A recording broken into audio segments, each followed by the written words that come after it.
여전히 하락한다고 이야기하는 분들이 계시는데요. 이거는 전혀 경제학적인 지식이 없는 분들이세요. 지표를 본다 그러면 지금 하락을 예상할 수 있는 지표는 거의 없습니다. 저는 오대방 부동산에서 연구소장을 맡고 있는 심형석이라고 합니다.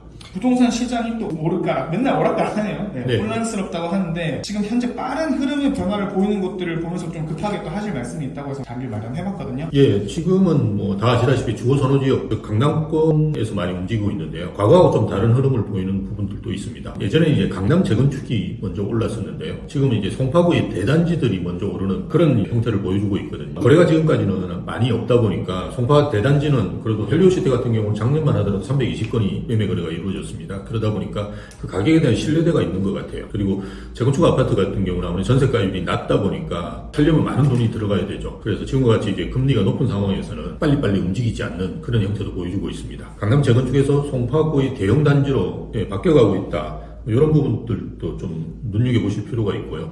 또 하나는 이제 전세 수요가 매매로 갈아타고 있는 이런 형태도 보여주고 있고요. 왜냐하면 이제 계약갱 청구권이 도입된 지 4년이 지났거든요. 그러면 이제 전세가 만료되는 분들이 이제 고민할 거예요. 근데 지금 상황이 뭔가 오르는 느낌이 나거든요. 그래서 좀 빠르게 이 트렌드를 캐치하시는 분들 같은 경우는 이제 살려고 하시겠죠. 그리고 이제 1주택자분들도 마찬가지라고 봐요. 그래서 내가 이제 서울이 외곽 지역에 있으면 서울이 이제 핵심 주거 선호지역으로 들어가려고 하는 뭐 그런 생각을 가지고 있지 않겠습니까? 그런데 뭔가 집값이 오른다. 그러니까 이제 움직이는. 그러다 보니까 아무래도 이제 강남권이라든지 마용성이라고 이야기하는 이런 선호지역만 움직이고 있는 것 같고요. 사실은 우리가 객관적 지표 자체도 지금은 대부분의 그 서울 지역들이 3주 이상 오르고 있습니다. 즉 노도강도 지금 오르고 있는 상황이에요.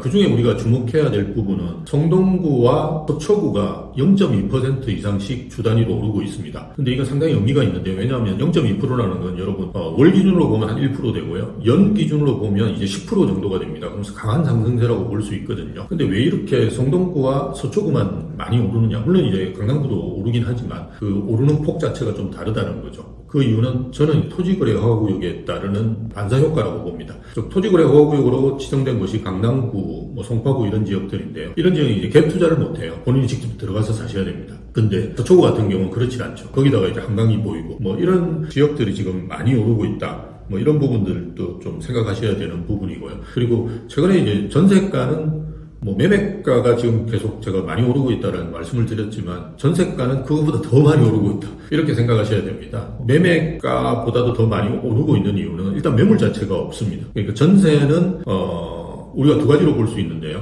매물 중에서도 신축 매물, 입주 물량인데요. 이것도 거의 없고요. 거기다가 기존의 매물들도 지금 뭐 아시리 통계를 보더라도 계속 줄어들고 있습니다. 최근에 이제 사시는 분들은 말씀드렸듯이 실수요자분들이 매매를 하죠. 그래서 매매를 하고 전세가 나오는 경우가 없습니다. 그냥 다 들어가시는 수요거든요. 그러다 보니까 입주 물량도 줄어들고 기존의 매물들도 줄어들기 때문에 이중고를 겪고 있는 상황이죠. 그러다 보니까 전세가 굉장히 많이 오르고 그러면 자연스럽게 우리가 생각하겠죠. 뭐 이제는 뭐 그냥 사면 되겠다. 또는 뭐 전세 옮겨다니기 불편하니까 사자. 뭐 이런 수요들이 생기는 겁니다. 사실은 우리가 그동안 한 3년 정도 매매 수요가 눌러 있었어요. 2021년에 오르고 24년까지 그죠? 한 3년 정도 매매 수요들이 억눌려 있었거든요. 거의 월 뭐 1000건대밖에 거래가 안 될 정도로 서울은 굉장히 심각했었습니다. 이렇게 눌러있던 수요가 이제 폭발하려고 하는 어느 정도 시점이 되어가고 있다라고 볼 수 있고요.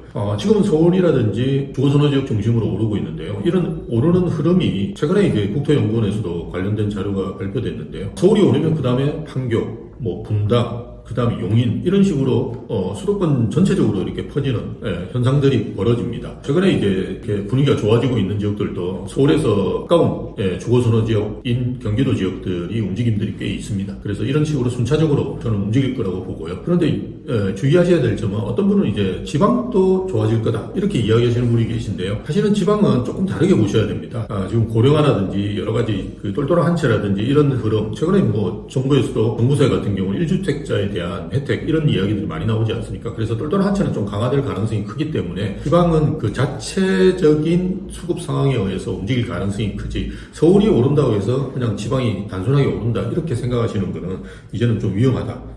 이렇게 볼 수 있고요.